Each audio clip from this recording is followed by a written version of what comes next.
Welcome to panel discussion. These 2 days witnessed some nail-biting debate rounds. A young girl brigade left no stone unturned to enunciate their thoughts and beliefs, and it is their enthusiasm that has made this event a huge success. Kudos to each one of you who participated. These young girls make us realize that women have come a long way and they have all the reasons to celebrate their accomplishments, especially when their long standing efforts for equal treatment in the workplace have borne some fruits. In nearly every field that was once a male domain, women are establishing a strong presence. Nonetheless, women still continue to encounter challenges when it comes to advancing in the workplace. These challenges are not new. To discuss about how far we still need to go and how to make sure that we get what we deserve, we have distinguished panelists among us who will be presenting their perspective on the topic for discussion today, the quarantine model, challenges for women at work. And it gives me great pleasure to announce our first panelist, Dr. Jyoti M. Pathania. An academician and analyst with over 20 years of teaching and research experience in various universities, to include Symbiosis University, Jivaji University, Jammu University, St. Xavier's, and Amity University. A doctorate in political science, she graduated in political science honors from Lady Shri Ram College, Delhi University, earned her MA and MPhil degree in international politics from School of International Studies, JNU. She also acquired advanced master degree in peace and conflict resolution studies from European Peace University. Currently, she is senior fellow and chairperson outreach at Center for Land Warfare Studies, New Delhi.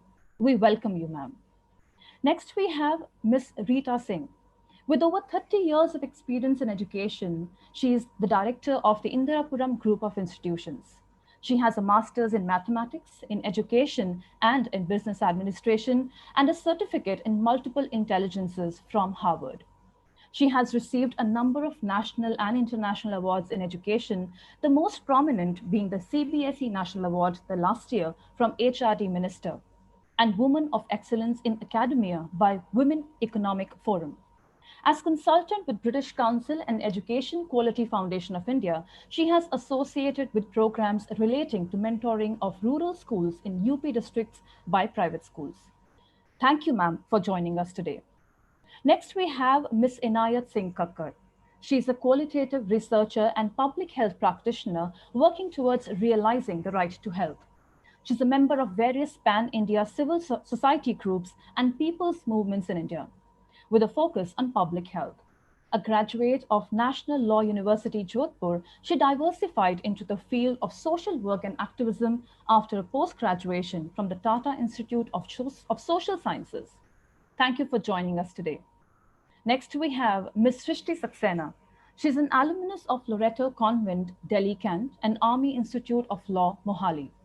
She's a lawyer by profession with over 9 years of work experience and is presently working in Goods and Services Tax Network.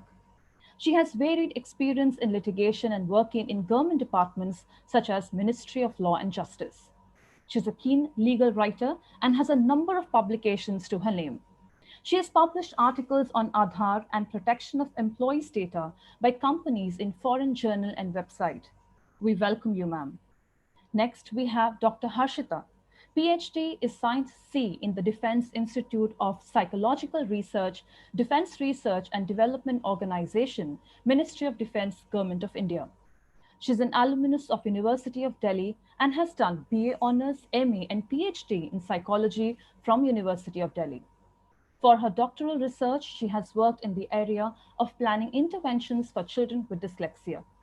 She specializes in the area of clinical psychology, personality assessment, and personnel selection. Presently, she's contributing in research projects pertaining to resilience building for Indian Armed Forces soldiers, development of psychological tests for selection of armed forces personnel, and other research projects for the Indian Armed Forces and paramilitary forces. Thank you so much for being with us this evening, ma'am. Last but not the least, we have Ms. Vipasha Malhotra. Vipasha Malhotra is a 23-year-old Delhi-based musician and comedian. After pursuing her graduation in mass communication from VIPS IP University, she entered into the field of performance and playback. From recording ad jingles for brands like Radio Mirchi, Times of India, and Google, to performing at the biggest music events across India, her musical journey has seen it all. She also happens to be an avid YouTuber and has a bunch of viral videos out there. Thank you so much, Vipasha, for joining us today. And for all those who have joined us live, you may feel free to ask any questions that you have for our panelists. You can drop your questions in the YouTube comment section. Now, I would request Ms. Akriti and Mr. Christie to please take over and commence with the panel discussion. Thank you so much, everyone. Thank you, Jasleena. Thank you very much. A very warm welcome to all the panelists and viewers. Thank you for joining us today for this discussion. Just like you, even we wish to watch the final debate live in action. However, that is not quite possible in light of the current scenario. But you may rest assured that the Behest team would be uploading a recording of the finals on the YouTube page. In the meanwhile, we have put together this well-rounded panel for you. Just a reminder, if you wish to ask the panelists a question pertinent to the theme, please feel free to drop them in the chat section, and we will try our best to take up as many questions as we can before we wrap up the session for today. Christy, would you like to kickstart this discussion with the introduction of the theme and the first question for our panelists? Yes, please. Thank you, Ms. Akriti Mehta. I'll just get right to it without much ado.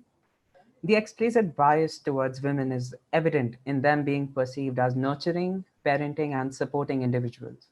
On the other hand, when people think of leaders, the attributes that come to mind are strong, assertive, aggressive, largely considered to be male attributes.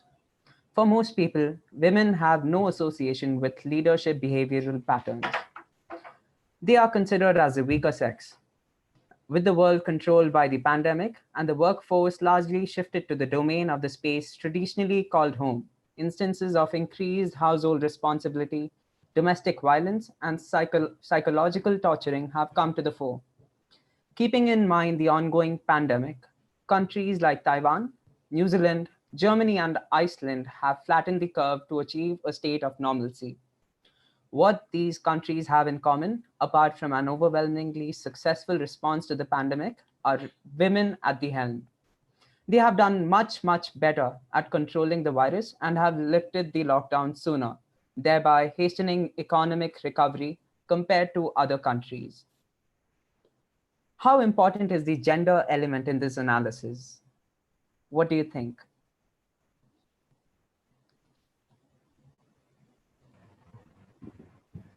Yeah, I think I'll take up the question. I feel all these years women have been multitasking. It has probably because of the kind of environment they were thrown in, whether they were working or not working, whether it was even if the housewives who were at home, they were kind of handling so many relationships. They were always the hub, the center of all the relationships in the family and extended family, talking about it. And then added to that, there was a home management. I'm not even talking about working women right now. The home management added to it. They were always very good multitaskers. As a result, now what you mentioned about how those countries where we have leaders as women leaders at helm, probably looking at the complete picture, looking at the problem in its totality has always been forte of women. Probably because of that, this is my take on the whole situation. Probably because of that, the leaders who are there have probably done better. So COVID management, country management, handling the crisis of the country while you're running the country, all that has probably been handled a little better in those countries where women are at the helm, probably because of this trait that I have in my life experienced and because of the reasons that I mentioned. Thank you, Ms. Rita, for your input. Dr. Harshita, we would love to hear your input as well. Yeah, and thank you. So I'll focus on the last statement or the question that was posed as a part of this a very informative question, also very insightful. Firstly, I would like to appreciate the kind of question that was posed. So now coming back to the last line, that was actually the question of the entire this thing. How important is the gender element in this pandemic? I think it's very, very important. Of course, like ma'am has already brought out the forte of women in handling this crisis, but I feel there is a flip side also to this entire situation, that is the ill effect of the pandemic. A lot of researchers are referring to it as the shadow pandemic, which is particularly the domestic violence and the issues that women are facing, they are subjugated to at the domestic front. So I think there are a lot of articles and a lot of examples which can be quoted, which highlight how this pandemic, of course, has affected everyone's social, cultural, economic life, but it also has a gender component, because simply so because women are facing greater difficulties in addition to what the pandemic has posed. One is definitely domestic violence, like I already pointed out. The other one is the especially for the working women, how things have become more difficult for them, because in addition to the work that they are doing, the daily chores that have to be managed at home, taking care of the children, taking care of the aged, everything is resting on their shoulders, thanks to the traditional and the gender biased roles that we have, especially with regard to the household. Additionally, like all of us know, the number of cases that have risen in terms of domestic violence. Why that has happened is naturally because now the things that were happened, they have multiplied a lot more, because there is no provision for seeking help or reporting, or seeking outside support for these women who were already subjugated possibly to a lot of such issues. So everything has multiplied many folds for women. So naturally, I would say yes, there is a gender component, um, in the positive and in the negative sense as well. Thank you. Thank you, Dr. Harshita. Dr. Patania, would you like to add something? Yeah, certainly. The role of women in leadership is something which has not been properly accepted, not merely by the world, but also with regard to the societal system which is prevalent in our country, which is patriarchal. Now, if you know, the World Health Organization report of 2019, the working paper was published, where it said that out of 104 countries, 70% of the workers in the health and in the social sector were women. So women constitute 2/3 of the global health force, and yet see how much is the gendered inequality. As you yourself pointed out in the beginning of the discussion, the countries where the leaders are women at the helm of affairs, they have contributed more to the societal, to the humanitarian, as well as to the health considerations. So where women are concerned, even the United Nations Organization 2 decades back in 2020, they passed a resolution which was known as United Nations Security Council Resolution 1325. And what did it say? It said that it was a landmark resolution at that time, and it was that women must participate in security, in peace debate, in building, in prevention of conflicts, and in relief and recovery, especially in situations which we are facing now. So, keeping that in mind, let me tell you, it is a sad truth, but this in peace building, in prevention and recovery, especially that in mind, let me tell you, it is truth, but despite the UN Security Council. Thank you, Dr. Patania. Thank you. My next question is for Dr. Harshita. Dr. Harshita, this question is keeping in mind what you talked about just now. So in India, traditionally, the men happen to be breadwinners, while women are deemed to be homemakers. With time, women have been inching away from this rule that seems to have been imposed on them, without actually asking them whether taking care of the chores at home is something they would like to do or not. While womankind might have enjoyed a sense of independence from social norms in the past couple of decades, the ongoing pandemic poses its own set of problems, just as you saw. For someone from the working class with a family at home, one of two things happen at their home.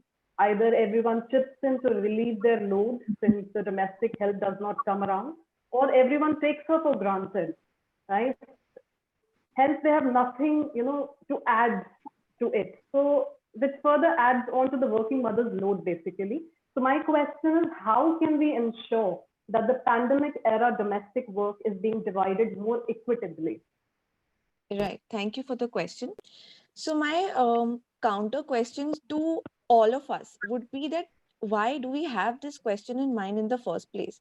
That is primarily because domestic work, daily chores of the house, looking after the house, washing the dishes, and all of that is why is it considered to be a gender specific task? We need to firstly understand and also now see whatever is happening at the moment. There has to be a lot of debate within the family that can obviously take care of what is happening in the present situation. But what I personally feel is that it has to be an ongoing process. It doesn't stop here, right? Once things get better with regard to the pandemic, so it has to be an ongoing process where we keep questioning these things, and we keep modeling the right thing for the younger generation. Now coming back to what I was discussing initially, so we need to understand that daily chores as are a basic life skill. They are not a gender specific task. The moment we understand this, I think a lot of things become better. So we need to delineate now because things are changing. What used to happen earlier, like you rightly pointed out, was that the division of labor was very clear. So one goes out, one is the breadwinner, and now one used to stay back and take care of the house. That was fair, but whatever the reasons may be for different people to choosing to work now, as a matter of fact, when the income comes, the entire family benefits from that also. So one cannot say that it's the choice of the woman to work. So she is doing out of her own choice, and hence what she's supposed to do at home also remains to be her responsibility. So one is that we need to understand that basic life skills, these are basic life skills and not gender specific roles. Now, with regard to families who are already in this situation, I think a lot is resolved through communication. People who are already facing issues in this regard, they need to understand that the only way out of any crisis situation is communication. Express yourself. For women who are facing some situations which are similar to this, please express yourself, discuss these issues with your family members, be it your children, be it your husband or anyone else in the family. You need to have an open space for discussion where you address such issues. A lot of times, because we don't speak up and we don't come out openly and tell the other what we are feeling, more often than not things go unnoticed and taken for granted. So please speak up and discuss and communicate. Second thing is, of course, you need to, like I mentioned, have, once you discuss, discuss what is whose work and try and demarcate things. Second thing is, if you feel that if things are going out of control, and this is particularly for women, please seek help. Naturally, visiting help centers is not possible, or visiting counselors is not possible, but then you can definitely utilize technology, discuss whether it be with a friend of yours or with a counselor, but please seek help if you think that things are getting too much for you to handle. Thirdly, you can also have an open communication with your employers. More often than not, what happens is that of course it depends from person to person, but a lot of times the employers are also considerate, so there may be some leeways that can be given in, or some accommodation can be made in with regard to the nature of work or the work timings that are that are being decided for the employees. But most important is communication. Please speak up and express yourself. That's the only way to solve crisis situations. Thank you. Thank you, Dr. Harshita. That was very well phrased, especially towards the end. I believe Vipasha Malhotra, you would like to add something, please? Could you please unmute yourself, Vipasha? I think you're still muted. Yeah. Sorry. Hello. Yeah, I'm so sorry about that. So I wanted to add to what Dr. Harshita said, that it's really important to communicate, but also at the same time, I feel like women have to express themselves a lot, and it ends up adding up to like a sort of managerial labor, like wherein let's say there are some tasks which are kind of like you don't need to every time tell someone or remind someone that you need to do this or you need to do that whenever it comes to like household chores or like shared chores like that, with which everyone is benefiting. So like every time that they have to assign someone that task or they have to remind them that you need to do this and you need to do that, I think that also adds to a lot of managerial labor and stress and just all of these issues. So I think it's really important for everyone in the family to take initiative on their own. Even if they want to assign certain tasks, they can take out one time of the day where they decide, okay, these are definite tasks that I decide to take up. But yeah, definitely I think that whenever women are supposed to communicate everything, and they are expected ki nahi, you assign us, you tell us whenever I need to fill the water bottles, or you are supposed to remind me. So I think that also creates a lot of pressure on the woman. Yeah. Thank you, Vipasha. Ms. Srishti Saksena, is there anything you would like to add? Yeah, so I agree with Dr. Harshita in the sense when she said that gender roles have been assigned in the society not during the pandemic, but they have always existed in the society, and how we've gone about functioning. Even when women were going to office, they were doing their household chores and then going to office, coming back and doing their household chores. So this is something we need to consciously work on, that household roles are not associated with just women.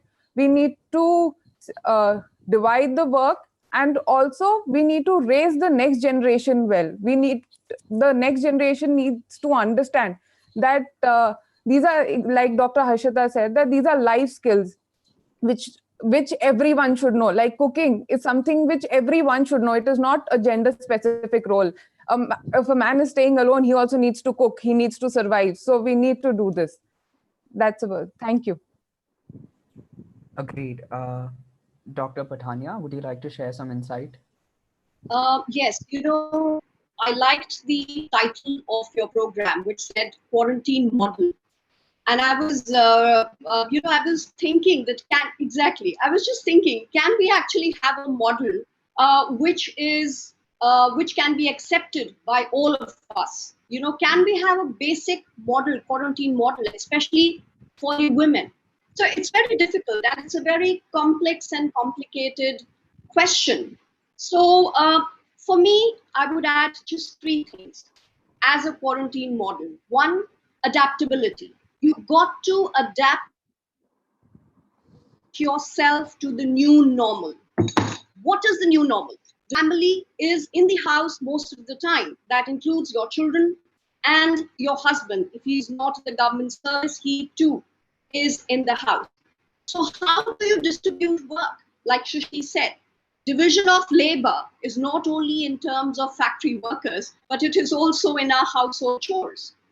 These are the testing times, and I strongly believe, and this is my second analysis, that in such trying times of crisis, the woman gets even more stronger. And thirdly, as I said, the best comes out of a crisis situation. The woman, as well as the men, I would like to say, would come out stronger and more committed. Thirdly and finally, women should be accepted by society as equal partners, as equal people, along with the men folk. The minute the society has this acceptance, I think the society itself will progress. Thank you. Thank you, Dr. Patania. Ms. Inayat Singh Kakkar, I believe you would like to share something as well. Yeah. Hi, thanks. So actually, I wanted to also go back to the first question, and I wanted to start off with some great international statistics that Dr. Jyoti had brought forward about the contribution of women to the international workforce. Now, even in India, there was a periodic labor force survey that was done in, I think, 2018-19 or 17-18, which brought forth that 85% of our Indian public health workforce are actually women.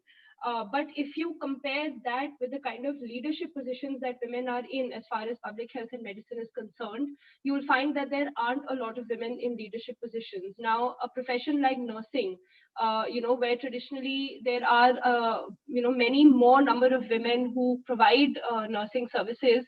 When you look at the national level unions or associations of nurses, a lot of the leadership positions are unfortunately again occupied by men. In Mumbai, nursing associations and unions have been demanding with the government, that there needs to be a forum that needs to be created where women leaders, women nursing leaders in particular, can come forth and participate in decision making. Again, looking at the health workforce as well, there are hierarchies. Now, the majority of the workforce that we find that does all the on-ground work, that is ASHA workers and ANMs, are all women. And unfortunately, these are women who don't have, regularized pay. They don't have any sort of social support, but they are always, the frontline providers when it comes to any and every health issue. The second thing I wanted to focus on, I actually want to step back and talk a little bit about, gender and what we define as gender, and what we define as gender as a category. Now, gender is not a homogeneous category. It is, there are intersectionalities even within gender.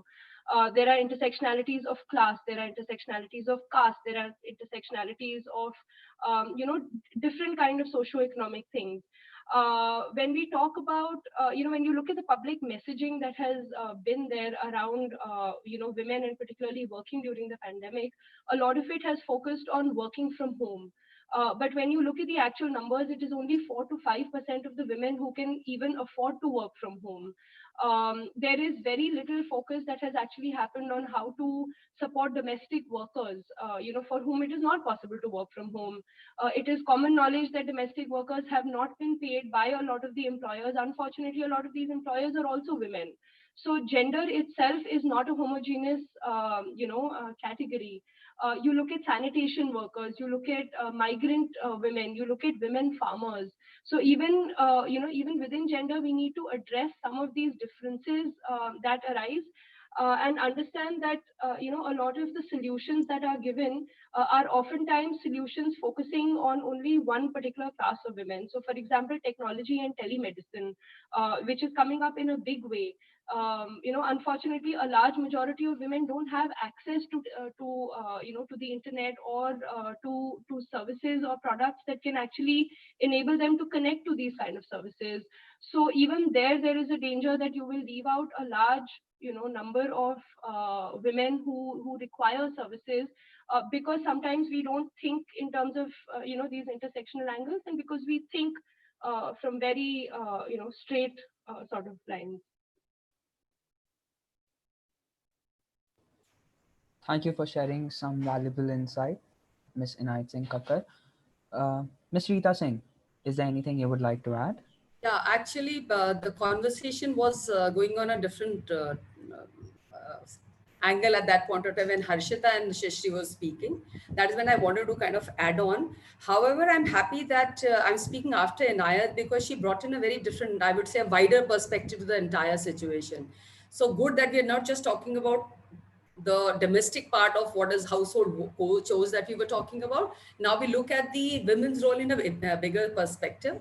And what I wanted to bring to the fore was wherever let's just come to the household situation right now. In a particular household, where the problems were, where the roles were not very well defined to begin with.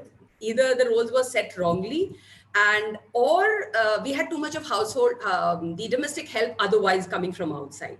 when there was too much of domestic help coming from outside, you simply, a lady or guy, whoever was handling the household management, house management, would simply had to kind of manage, simply had to allot work or designate work and kind of carry on. The role of the lady, or generally the lady, as the Indian setup was only to manage how the house ran, and you only had to give instructions to the domestic helps.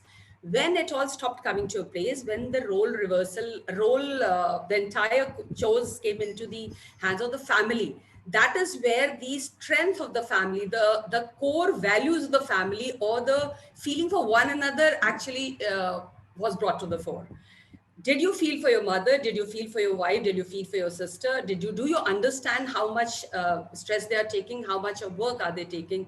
Did you really understand how much of... So I think this particular pandemic brought to the fore what was already existing, which should have paid attention to even prior to this. So suddenly the entire focus came into seeing those who had sensitivity to understand, understood. Those who did not, probably the whole scenario changed into the domestic violence and other stresses, not just for the lady, for the entire household, etc. Coming to the domain that I work in, it's education sector, and of course it is primarily women, and their roles, their work time is somehow overlapping with the kids' work time or kids' study time. So there is more stress coming into scene. What Inayat brought out very beautifully, that we just don't have to think of a family. She talked about the various fields, whether it was the health workers or various fields she covered, and she talked about it. The sensitivity, the lack of sensitivity within the relationship of, the lady who's hired domestic help versus this. So all those things, the sensitivity was wherever the sensitivity, there's a lack of sensitivity, that is where the whole scenario has turned ugly, whether family setup or a relationship. We have always been talking about women not being paid fairly. I mean, there was a discrimination for the same role. I mean, we have been women have been talking about it, fighting for it and things like that. But there is a flip side to the whole situation. In the entire, if you see the statistics of layoffs, the layoffs have been more to the highly paid people, of the highly paid people. And it has not really been for the people who are moderately paid. So the whole scenario is very, very different. We have to understand, and we are going to innovate in the situation. I mean, that's all I have to say now. I mean, I'll catch up later with you people.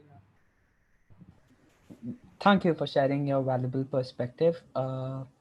Moving on, Ms. Srishti Saksena, based on your legal expertise, I have just the question for you. Just a moment. It is a known fact that once a woman bears a child, there needs to be a well-rounded support system for her, from her family and even from the workplace. But incidents of lack of such support for females are plenty. This binary is getting strengthened with the quarantine model of work into effect, with women expected to bear the entire burden of household chores and childcare. And women too sometimes buy into the patriarchy in small ways. How may one fight these odds? What is the legal community's role in this fight? Is enough legal recourse available to fight these stereotypes? Well, this question is actually very close to my heart, since I have a very young child. And when it comes to the legal recourse, if you see the Maternity Benefit Act, it gives you 6 months of leave as maternity leave, which is women's right.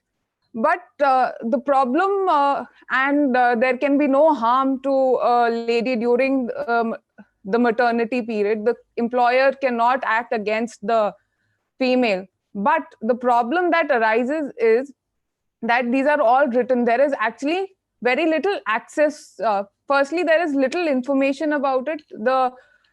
I'm a lawyer, so I know about these things, but this kind of information is not available to every worker. And by worker, I don't mean sitting in companies, I mean at the grassroots level.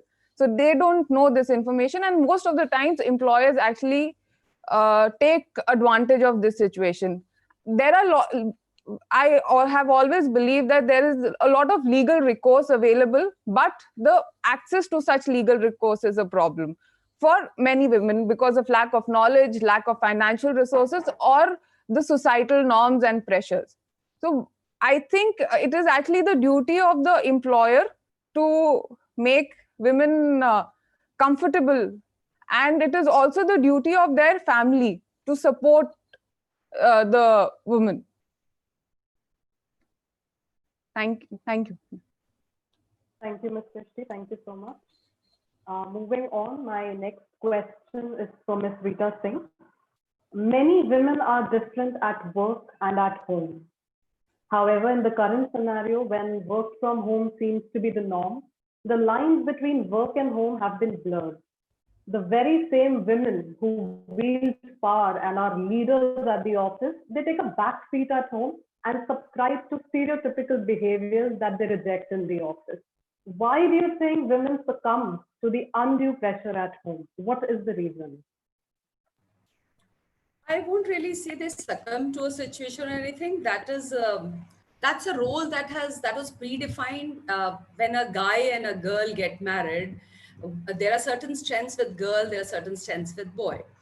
I'm not trying to stereotype, gender stereotyping or anything. It all depends on what is your strength. One could be good at finances, other could be good at aesthetics and doing the house beautifully, the other could be good at cooking. It's a very personal space, and it is a definition that they define for themselves. It's in a relationship. Nobody who comes from outside can decide how's this lady doing this or how's this guy cooking and things like that. That is one thing I'm very clear in my mind. It is very, very personal decision of a couple.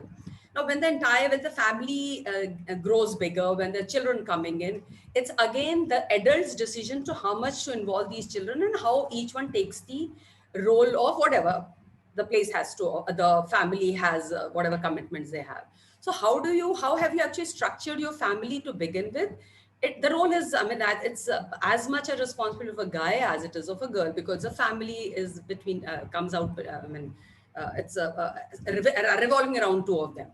This is one thing. Now, coming back to work specific that you talk about,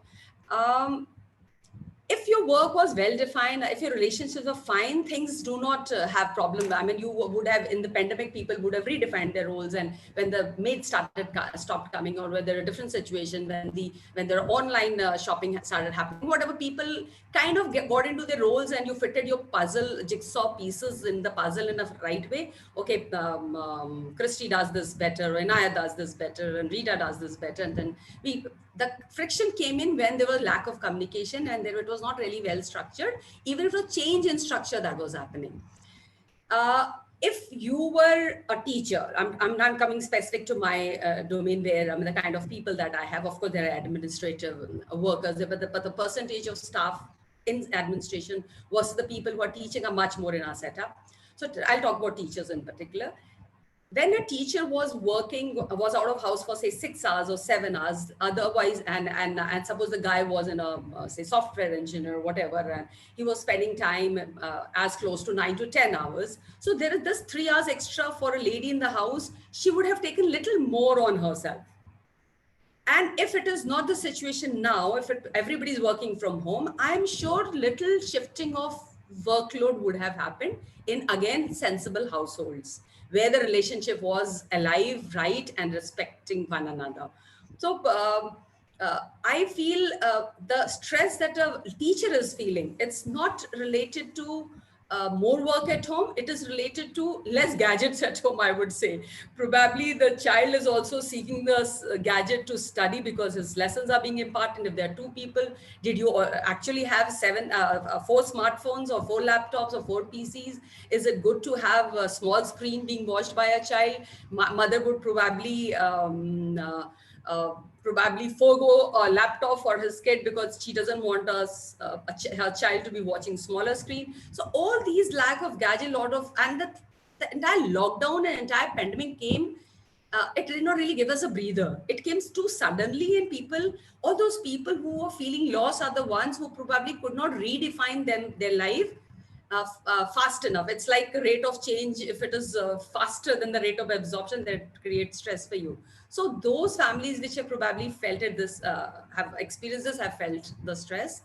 And it is all in your hands, whether you get stressed or you redistribute your work. It is all in your hands. I mean, if I mean somebody mentioned, Harshita or somebody mentioned about the communication. This is the time. It always is. Communication is the key to solving any problem. This is the time, and this should be communication must be there maximum. That's very important. What? Thank you, Mrs. Singh, for underlining the importance of communication. Now, Ms. Inayat, would you like to add something? Yes, thank you. I think that the problem is bigger. I think that the problem lies in our societal structures. I think the problem lies in the way we socialize children from a very young age. And I think the problem lies in how we bring up children. So, for example, girls are always taught to be nurturing and caring, and girls are taught to compromise. And this reflects, in very deep ways in society. I mean, so if you look at the nutrition status of women tends to be worse than their own family members, and that happens because women often eat the last. Women consume less dairy and less protein because these are things that are reserved for men and the boys. So this is a problem that starts at a very early age. Last night I was watching this, Netflix show. It's all the rage right now. Seemingly, it's called Indian Matchmaking, and it's a show about. It's a show that sort of really reflects what our society expects from men and women. Now, the entire conversation in the show, when they're talking to women, is that you need to compromise and you can't have these expectations. And, this woman is too set in her ways. So, to contrast, there's this one, and these are stories of real people, So there's this one woman contestant who has very fixed ideas of what she wants in a partner. And she, takes time, and she doesn't accept the first guy that the matchmaker throws at her. And the matchmaker, who's also a woman, her reaction to that is, that she's too picky and like this, she will never find anybody and she must adjust. But on the other hand, there is this other male participant who has rejected, in the show, they say about 80 to 100 to 150, women.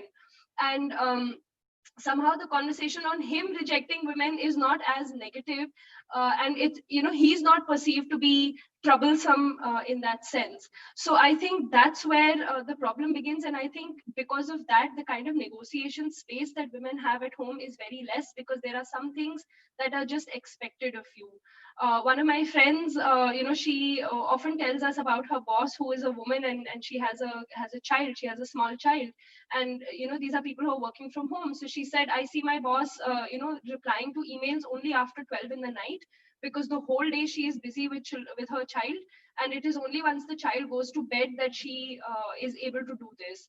And I think I think it also depends on the kind of marriage that you've had, the kind of say that you've had in choosing your partner, whether you can really even have that space to communicate, and whether you can have that space to talk to your partner. And it also depends on your partner himself or themselves. And coming back to the domain that I work in, that is public health. Now we look at nurses, you look at ASHA workers, you look at ANMs. These are frontline workers who are working day and night. Now nurses have been fighting for the longest time, because they say that the state doesn't support us adequately, because we have family responsibilities. We have to take care of our children, we have to take care of our household. And how do we do this when we are at the front line? ASHA workers similarly, they don't have fixed work timings like probably we do. They don't have a 9 to 5 schedule. They work round the clock, as and when the need arises. If there's a pregnant woman who needs to be taken to a health center, she will go. So, there is a lack of institutional support overall that women face in terms of, lesser childcare, reduced services that could actually help them take the burden off their hands. And unfortunately, the way Indian society has progressed, the ideal bahu today has become the woman who also goes out and is fantastic at her work, but when she comes home, she's also the perfect housewife. And I think that has really added to the pressure that women face. Thank you, Inayat. You just made me appreciate the privilege that I am blessed with, a privilege that once I was oblivious to. But okay, moving on, Dr. Harshita, would you like to add something here? Yeah. Firstly, I mean, after listening to Inayat, I mean, a few points came to my mind, and she's beautifully brought out the importance of the entire concept of how identities, gender identities, and roles are construed, and that is the larger problem. And what we are seeing now is a manifestation of that larger problem. Right. So, in this regard, I have just one thing to add specifically in the context of working women. So, you see how a man's career is or his job is everybody's responsibility. So, you have a normal discourse that all of us are privy to, that, when your father goes to office, or when he's stressed out, when he comes back from, work, or he's had a tough day. So, what is the general discourse in the family that goes on? It's okay, don't trouble Papa. He's had a tough day. Especially for the woman, she's expected to bear with the tantrums of the man who's had a tough day at work, because his success and his failure a lot depends on the kind of support he's getting at home, naturally, and especially from the wife. You have cliches like behind every successful man is a woman. Now you see how these things slowly and slowly creep into the psyche and add to the burden on the women, the spouse, the lady in the house, that so someone else's success and failure also depends on me, so now I'm responsible for that also. And whereas when you see a woman, her job is her problem.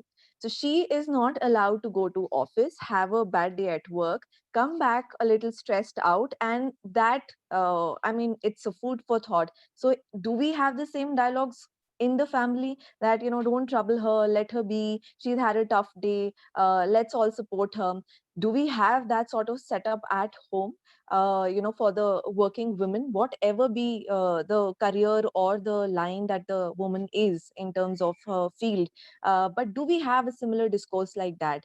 So I think a lot needs to be changed. And in this regard, social media has a lot of role to play.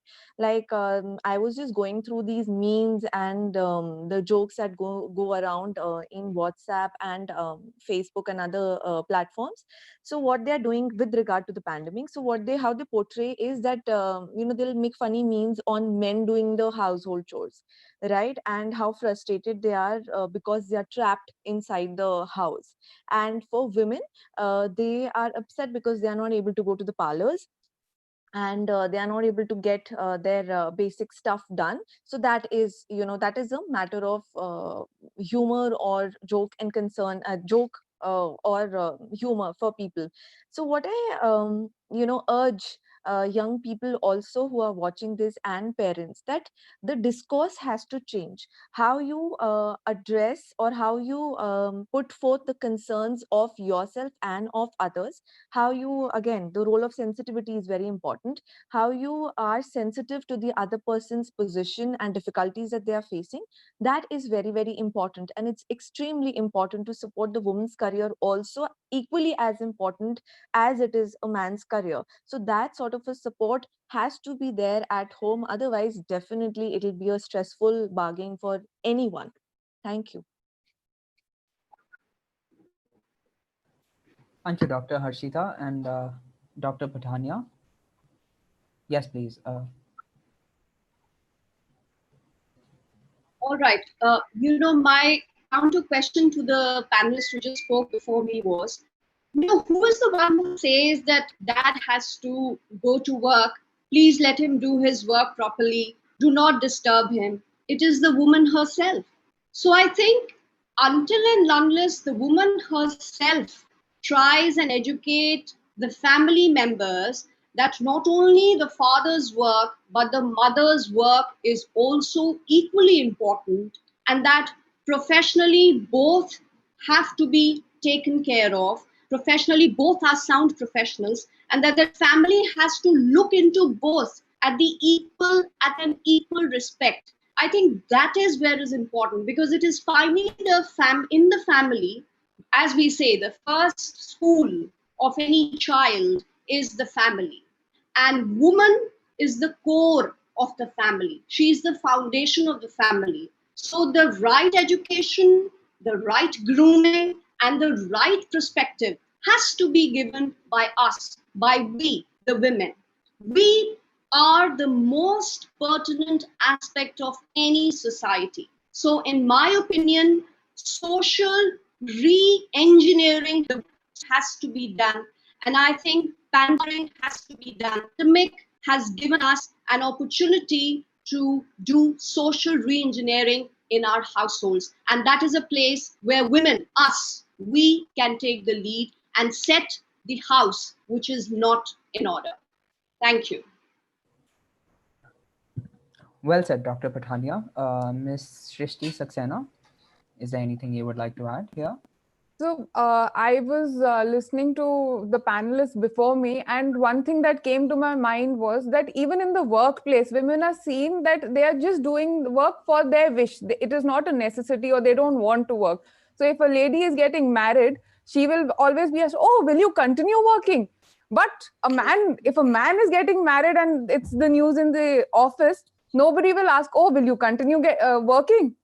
And similarly, if a lady is about to have a child, or the lady has a child, "Oh, will you be able to work? Will you continue working?" Similarly, a man will never be asked this question. So at the household level, the mindset has to change. And similarly, at the workplace also, those mindsets have to change. Thank you. Thank you. Inayat, I believe you would like to wrap up this little discussion. Yes, please. Okay, so I just wanted to say, I mean, what Dr. Jyoti said is absolutely correct. It is not, I mean, it is also women who are often the flag bearers of patriarchy.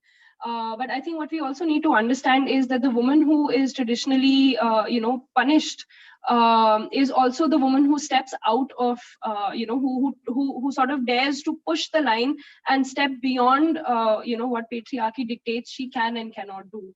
And I think to that extent, putting the burden of of changing family values, of redefining what family should be solely on women isn't fair, because patriarchy is a problem of both men and women. Men are also affected very badly by patriarchy, and therefore this social re-engineering, which I 100% agree with, is something that needs to happen by involving men. It needs to be led by men. Often, I mean, if you look at Facebook comment wars on gender, the problem is often that it is the women who are fighting, and there's very little support from men. And when men always tell women that you're playing the victim card, but it really matters when there is a man who steps in and says that, no, this is my problem as well, and I am equally complicit, and I also need to step in and address this.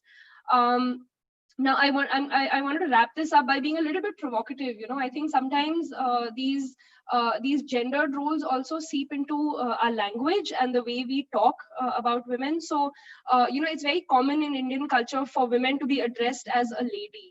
So you'll always talk about a man and a lady. Now, what is a lady? I mean, as a woman, I don't want to be a lady, because what is a lady? A lady is somebody who crosses her legs. A lady is somebody who is demure. A lady is somebody, who has these very feminine traits typically, and is expected to always be subservient, and perform these gendered roles. And I think sometimes it is our language that also betrays that our expectations of women and how we define women. So I would also say that there is a need for us to rethink the way we speak, the language that we use, the words that we use, and how that impacts the culture that we create. All right. Thank you, Inayat. Moving on, the next question would be for you, Dr. Patania. Let's talk about how, just a moment. Let's talk about how COVID-19 has had a gendered impact. This public health emergency has become a nightmare for female victims. Harassment has mostly escalated behind closed doors. It also happened during the 2014-2016 Ebola and 2015 and 2016 Zika epidemics. The National Commission for Women, NCW, has received thousands of calls for domestic violence across the country. What is sad is that the government barely addresses such gendered implications during epidemic outbreaks. How can we help people recognize the extent to which coronavirus pandemic affects women and men differently? Okay, so that's a very good question, and that is a very pertinent question to our discussion today also. Now, you see, the NGOs, the non-governmental sector, is the sector which can play a very, very important role in these pandemic times. It is this particular sector, and I'm not just talking about the National Commission of Women. There are umpteen number of NGOs who are working for the domestic circus, for the domestic women who are undergoing domestic violence. So such NGOs in particular have to play not only a reactive role, but a proactive role in such a situation. And I totally agree that the government during such time, their main aim right now is to save lives. So your domestic household core and the violence with regard to it becomes a secondary issue. The primary issue remains saving lives. So, in this regard, not only the NGOs, but I guess even the social media to a large extent can play a greater role. Talks like these should be more in number. Talks on radio, FM, even the social media to a greater role. Talks like these, FM, ways of which can reach each and every household, and not only in the cities, but also in the villages. The panchayats can play a fantastic role here. The panchayats can call in people. You can't have a large gathering, but the panchayat leaders, through their ways of communication, can further percolate into the domestic systems of the households. So I guess NGOs, the social media, these are going to play a very, very important role in these pandemic times. Thank you, Dr. Pathania. Ms. Inayat, would you like to share your insights, please? If there's anybody who'd like to go before, please do. I can also speak at the end. Okay, Ms. Srishti Singh, we would love to hear your input, ma'am. So just adding to the points and few points in terms of domestic violence, I remember long time back there was this campaign that was started, Ring a Bell. So if you hear somebody, you hear domestic incident at home, you're a neighbor, so you just ring a bell. So it gives that split-second relief to that person, and she understands that yes, there is somebody there who understands it. So it is somewhere as a community we have to do this. So. And during this pandemic, imagine the plight of a woman that who has to stay in the house throughout 24/7 with the aggressor.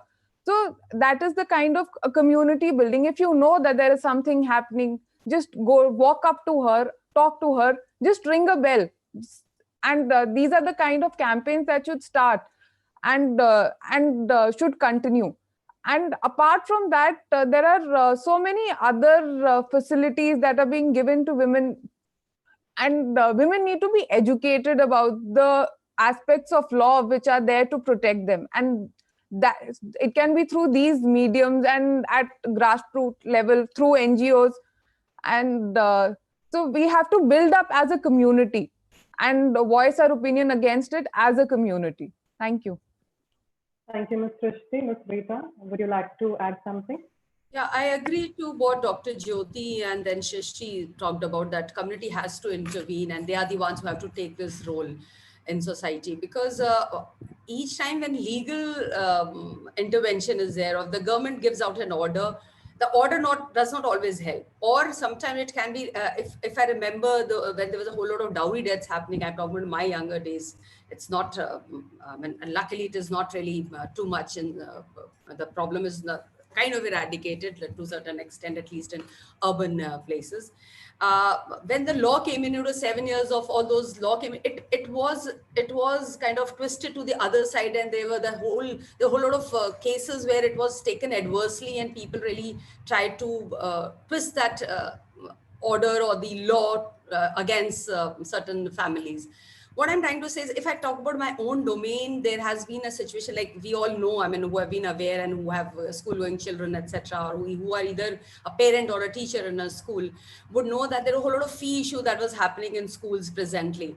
And there were all those schools who had good relations with their parents, they could actually arrive at a midline solution that, okay, these are the parents who are government servant, they're getting their salaries, okay, they will keep paying, and that's certain, okay, we will defer your fees. And the schools who had good relations with their through the community, through their own networking with the parents, through their own PTAs, through their own communication channel they have, which was alive with the parents, all depending on the relationship, they could solve the problem themselves. The moment it came as an order from government, okay, tuition fees only has to be paid, this has to be written off, this has to be done, that their teachers must be paid this much. There were a whole lot of schools which are budget schools who the owners and the teachers had such wonderful relationship that owners went ahead and told teachers that, okay, I'm giving you 50%, rest of the 50% is deferred. This I'm hoping that I'll pay by. So there was a mutual respect, mutual relationship, which handled the situation. When the orders came into scene, then it became a law and it became a compulsion. And that is where even the, I would say, people who were okay with the situation suddenly became people who were objecting to a situation, and the whole scenario became very ugly. So that is where the role of community comes into scene, whether to stop a domestic violence, talking about the again the ring the bell or whatever. I mean, I totally remember that campaign which was there in electronic media and everywhere, and I think it had its effect. People were actually going and ring the bell where they actually heard some noises from one of the families. So what we can do as people, by being observant, by feeling responsible towards society, and not having that attitude of Sanuki kind of attitude, I totally agree that we as people, we as society members can do much, much, much more what law or government can do. Thank you, Ms. Rita. Thank you so much. Dr. Harshita? Yeah, talking about, of course, Srishti has nicely brought out the importance of community's contribution, and that has to be there because the government initiatives cannot possibly reach, maybe, or sometimes they cannot reach the door to door level to provide help. But there are certain very creative, institutionalized government initiatives in different countries, especially in the time of pandemic, to deal with women who are suffering at homes. Some of the initiatives I would like to highlight, because while I was reading, I mean, it was really interesting to read the kind of, the way this issue is dealt with in different countries. So in France, the government has actually gone on to the extent of financing 20,000 reservations in a hotel for women who who run away from the house, who, if they are being abused at home, to seek shelter. So there are 20,000 hotel bookings for such women. Then they have this another concept of in Argentina as well, they have this concept of wearing a different sort of a mask, which is a pseudonym for seeking help. So when this woman wears a certain kind of mask and goes to maybe the pharmacy or nearby, or is seen around by the neighbors, everybody knows that, okay, she is in need of help. So so the community then steps in to provide the help to the woman who is possibly suffering at home. The other thing that people are doing in these countries, like I mentioned, in Spain and France particularly, so at different pharmacies and grocery stores, they have these booths installed specifically for women, who can call up the authorities from there, because oftentimes when women are trapped inside the house and they are trapped with their aggressor for longer periods of times, it's very possible that access to a phone or technology may not be available to her. So seeking help becomes difficult. So they've installed booths at different places where these women can go and call up or seek help. So I think a lot needs to be done from the government side also. One interesting thing that the one of the states in India has done is they've gone out with a social message for men to deal with the present situation, is that men shouldn't trouble their wives. with asking them to cook more dishes. So, don't trouble your wives with asking with more food, don't demand more food. So that's the least that one of the states has done in India. There's a lot that we need to do. Giving out social messages, giving out more helpline options, and some creative ways like some other countries are already doing. I think these are also some things that we can also learn from, and definitely we must do something about it, not just as a community, but as an institution as well. Thank you. Thank you so much. That was really informative. We'll move to Mr. Nayak. Would you like to add something to the conversation? Yes. So, all the amazing panelists have spoken about violence, and your question talks about the gendered impact. And because I work in health, I also just wanted to sort of bring in the point that, the gendered impact of the pandemic has also been that healthcare services which women access have greatly shrunk. A lot of large public hospitals have been converted into COVID-only facilities, and private hospitals functioning has been impacted because, the government initially had come out with this thing saying that, elective surgeries, etc., cannot be done. And services like abortion were initially included in the elective surgery, but later in mid-April, there was an order that came out that classified abortions as essential health services. And there have been a lot of orders saying that, essential services constituting maternity care, constituting reproductive and sexual health services, services like abortions should be included. But despite that, we've seen that the provision of these services has really shrunk. This has been because of factors on the demand side as well as the supply side. And I don't know if this question covers gendered aspects beyond domestic violence, but this is also a form of violence. So in Delhi we have a group called the Medical Support Group, and in this group we have doctors and public health professionals, and we've been working around the clock to help women access health services. And it has been such a challenge. We have seen women who have died because they have been shuttled from hospital to hospital with no hospital providing services. We have seen women, being afraid to go to hospitals because they don't know where are the services, where are the hospitals where the services are operational. And so, so this pandemic has seen a grave impact on women's health pertaining to nutrition, access to services. There are estimates, from studies that have been done that say that 8 lakh women, will access unsafe abortions during this time. The level of maternal mortality is expected to rise. The level of infant mortality is expected to rise. And these are also, things that the health system really needs to look at. And also, of course, the civil society really needs to step in and is already doing so in a big way.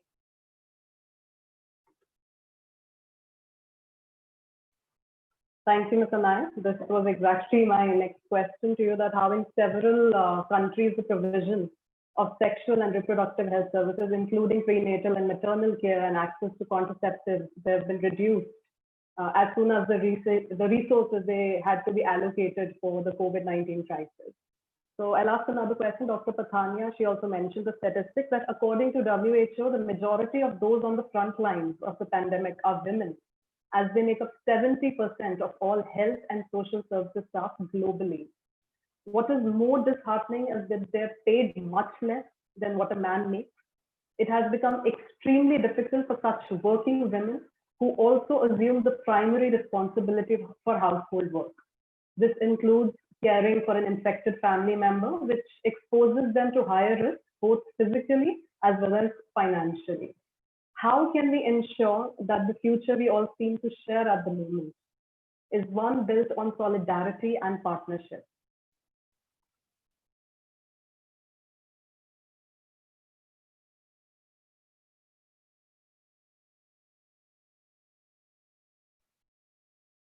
Mr. Nayak, would you like me to repeat the question? Oh, no, I'm sorry. I thought you had directed that to somebody. So I think what we need, we need an overhaul of our health systems. Unfortunately, our health systems are not working for either health workers, whether they are doctors or ASHA workers and ANMs or nurses. And they are sadly also not working for patients who are accessing these services. in the context of maternal health and reproductive health, there have been a lot of issues that have led to women not being able to access services, and also healthcare workers not being able to provide services with the kind of support that they require. So, there were a lot of reports early on that started during the lockdown, where nurses were saying that even when personal protective equipment, that is PPE, was coming into a hospital, a lot of that was being distributed among the doctors, and the nurses, even those who were posted at COVID wards, were not getting so, or they were getting the PPE that was not up to the quality mark. So I think so we require, then the second thing that nurses have been complaining about is that that they don't get access to hostels and hotels the same way that other more senior staff members do, and this greatly impacts how much the kind of services that they can provide, because they need to travel from home, and then when they go home they have that psychological stress that we may end up infecting our family members, and unfortunately we have also seen repeatedly that health workers who are falling ill are not always getting the kind of care that they require. And when health workers have raised their voice against, not being allowed to quarantine, not being treated. I mean, in Delhi recently, there were a couple of nurses who work in a private hospital who were handed a bill by the hospital because they had got COVID and they had been treated for COVID, and they had got COVID because they were working in a COVID ward. There were 84 nurses from another private hospital in Delhi who were recently laid off because they were demanding PPE, they were demanding better working hours, and they were demanding more protection. So I think we really need to gear our health systems to the first thing that we need to do is we need more financing. The current spending on health as a percentage of GDP in India is abysmally low. I think when WHO mandates something like 2.5 to 5%, we spend barely 1 to 2%. So I think that's something that definitely needs to go up. In terms of unintended pregnancies, unsafe abortions, and maternal deaths, these have largely happened because our disaster management plans don't include RCH services as something that need to be continued when there is a disaster that's happening. So I think that's also something that we really need. Our disaster management plans need to include continuity of these services. We need to map and assess preparedness of facilities. We need to map availability of services, and we need services that reach women directly in the communities.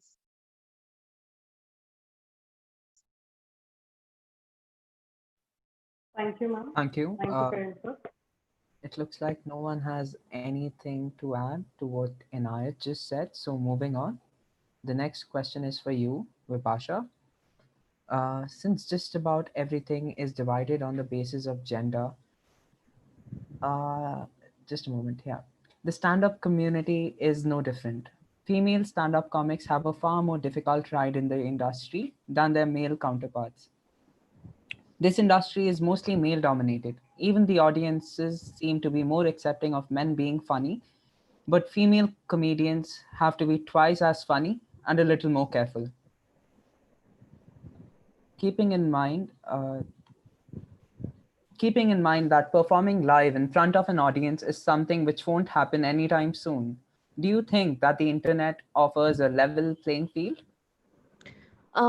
Yeah, I would like to answer that question with an example of an incident that happened very recently with one of the female stand-up comedians in our fraternity.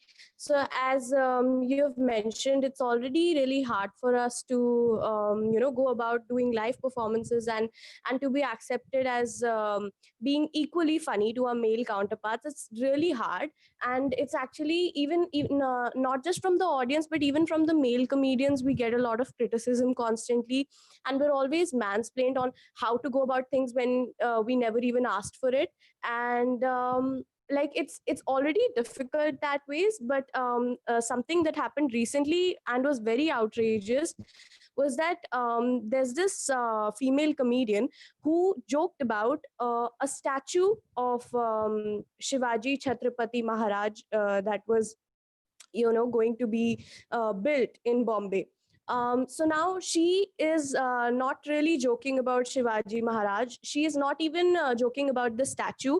She was joking about the answers that were given on Quora about that statue.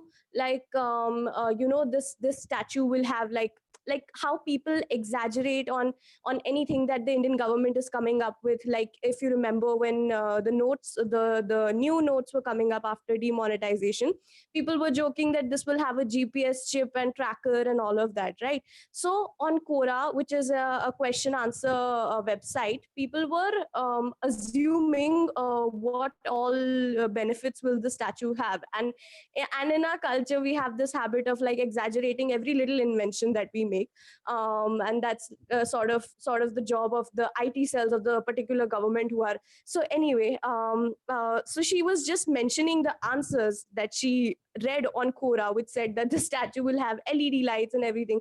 And it was pretty clear that this was not meant in a serious context, and this wasn't even about Chhatrapati Shivaji.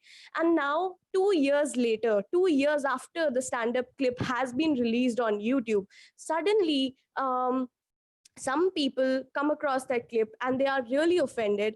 And so instead of just expressing their offense or taking matters to the law, they decide to take matters in their own hands, and they attack her with rape threats, with death threats. She has received a video of this guy called Shubham Badass, who is saying that he will rape her and her mother.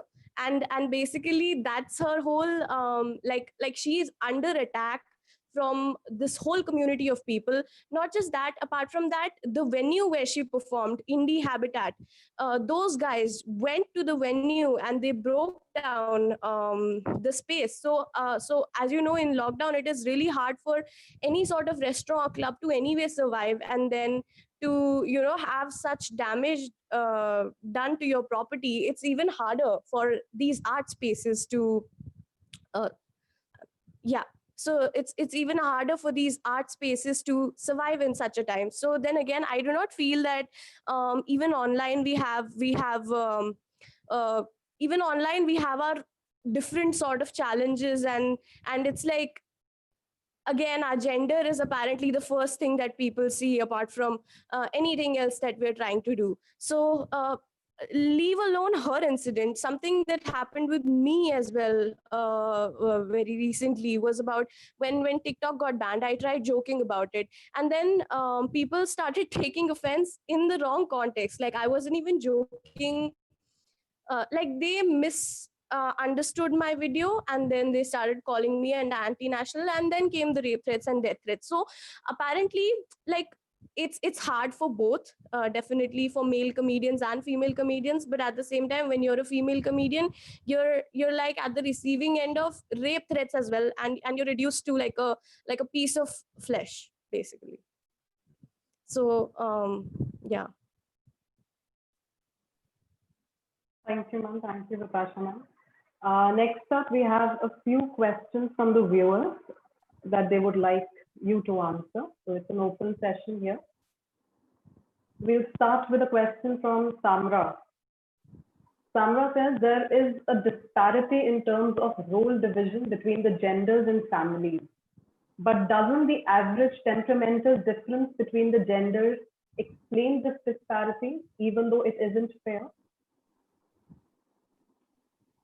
I'll repeat the question once more. Question from Samra Noor.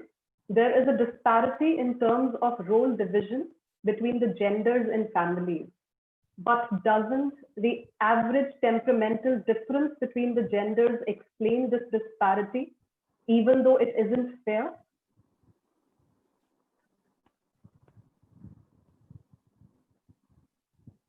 Yes, Dr. Harshita. Yeah, so with regards to whether the average temperament justifies this or not, I think the answer is no. Any aggressive form of behavior which impacts the other negatively cannot be justified on whatever grounds whatsoever. How this happens, I'll possibly give the explanation, which is more psychological in nature, for this sort of this as being normalized, is because what happens is that how we express emotions, how mature are we in expressing emotions, the channels we utilize, the language we utilize in expressing emotions, the tone, temperament, all of that, that is at the base of all of this. It may so happen, like in the initial discussion, we were talking about certain traits that are viewed as more gender specific. So from years together, certain traits, being aggressive, being a go-getter, being enthusiastic, being more passionate, being more fiery, all these traits were associated more with a particular gender and not with the other. And for the other, of course, it would be taken in the wrong sense. But then the root of it is, in my understanding as a psychologist, it's just about dysfunctional ways of expressing emotions. So whether it's a woman who's expressing emotions in a non-productive, not a very mature way, or whether it's a man, I think it's not justified. And what we try to see as justified or not, again, needs to be viewed from the lens of what is the dominant discourse. So naturally, for the longest time, the dominant discourse has been from the patriarchal side. So to the extent that even researches, what would be published, what would be not, would not be published in researches in the scientific forums, was also decided by men. And you will be surprised to know there were studies which explored these aspects, whether there is actually a gender difference between or difference between the sexes in terms of certain emotions that are higher with one gender vis-a-vis the other, or there are certain brain regions, as certain researchers claim, which are more active in one gender while not so active in the other. But you will be surprised to know that these researches again were controlled by men, and it has happened from time immemorial. So the studies which would show that there are actually no differences scientifically to prove that there is any difference that you can attribute to one's gender or basically, in terms of temperament, emotions, and certain skills. Those researches were not specifically released in the public domain. And only the ones who would somewhere claim that, okay, there is a slight but maybe a non-significant difference, that they would be allowed to go into the public forum. So I don't think anything can justify bad behavior, and we really need to check. Thank you. Thank you, Dr. Harshita. Ms. Kakkar, is there anything you would like to add here? Yeah, I just want to add that, I completely concur with what Dr. Harshita has said. These differences are not so much on the basis of our biology as they are on the basis of socialization. Women are taught to be a certain way, men are taught to be a certain way. Unfortunately, these stereotypes are equally harmful for both. We see a rise in the number of suicides among men. We see an increase in mental health issues among men, and I think this is also largely because men are taught that you can't show emotions, that you can't that you have to be strong, and that being strong is all about bottling up emotions rather than learning how to communicate and express. So I don't think that biology has as much of a role to play as socialization. Regarding the second question, can I speak about that? Let me just Yeah. So we have another question from a viewer. Vineet Sagar asks, now that companies are okay to have employees working from homes, do you think women workforce participation will go up, or women are still going to be restricted to household work by their families? Thank you. So to this, I just want to say that, what we're seeing right now is that it is becoming harder for women to work. I mean, one, there is a blurring of boundaries, right? I mean, earlier there was a 9 to 5 workday, but right now there's no 9 to 5. I mean, you are just expected to be free the entire time because you're sitting at home. I work, in the academic space, and over there, there are statistics that show that the number of publications, like academic publications, that have been submitted to journals has actually gone down in terms of the number of submissions that women are facing. So women are actually publishing less, and this is a direct consequence of the fact that women are expected to take on a greater share of household responsibilities. um, I read an article today which also sort of blew my mind, because the article talked about how sexual harassment has found its way onto online spaces, and how women are being harassed and cyberbullied online by colleagues. There are people who are taking screenshots are being circulated. There are bosses who are making all sorts of weird demands on women, asking them to turn on their video call at different times of the day. So unfortunately, although our platforms have gone online, because of the way we are as a society, these problems have not ended. In the article, there was also mention of one of the women who was harassed, and who was harassed to the extent by her boss that she ended up quitting. And when we think about sexual harassment, we don't usually realize that this is something that can happen even in online spaces where there is no scope of any physical contact. So I think the challenges for women will continue. These challenges will morph into new ways, and I don't think that these issues will go away unless they are specifically addressed.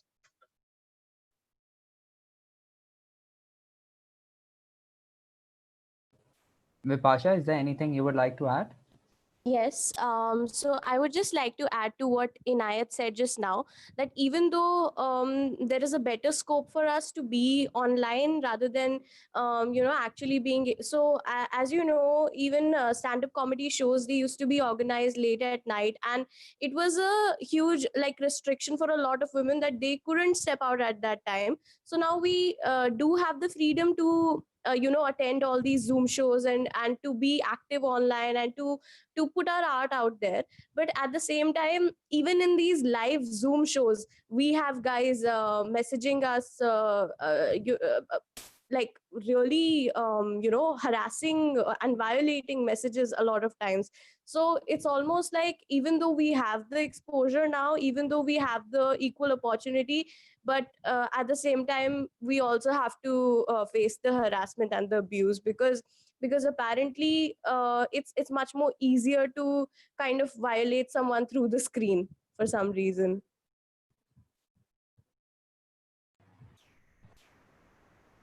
Thank you. Thank you, Thank you, Mr. Pasha. We will wrap up the session now. We apologize that we are not able to take up all your questions. We are bound by time. We have to start with the closing ceremony as well. To all the panelists, thank you. Thank you for taking the time to share your valuable thoughts with us. I just I'm want sure. to add, Yes, sorry, yes, I just want to bring out one statistics in flat 1 minute. What we have been noticing in our schools, in admissions and all, there will be very few admissions in the lower classes. I am expecting a whole lot of homeschooling also to start. So there is an added problem which is going to get added to couples, and they got to decide who takes this role of bringing up the children, because the COVID problems and the fear that is attached with it, whole lot of children have taken admission and taken withdrawals, especially in the kindergarten and classes till class 1 and 2, which means that probably couples are considering homeschooling. So where will this responsibility come in, on whose shoulders, whether it's again women will be doing more or it's men will take on this task, is what I'm just leaving a question before we wind up. Thank you. Thank you, ma'am. Thank you so much. Ms. Srishti, would you like to add something? I just feel that this work from home model will actually help more women to join back work and maybe continue working, and more women will be inclined of working because they can manage their responsibilities with work. So that's a short answer. I feel yes, it might just be one of the positives of the quarantine model. Thank you so much, ma'am. Thank you, all of you. Thank you for taking the time.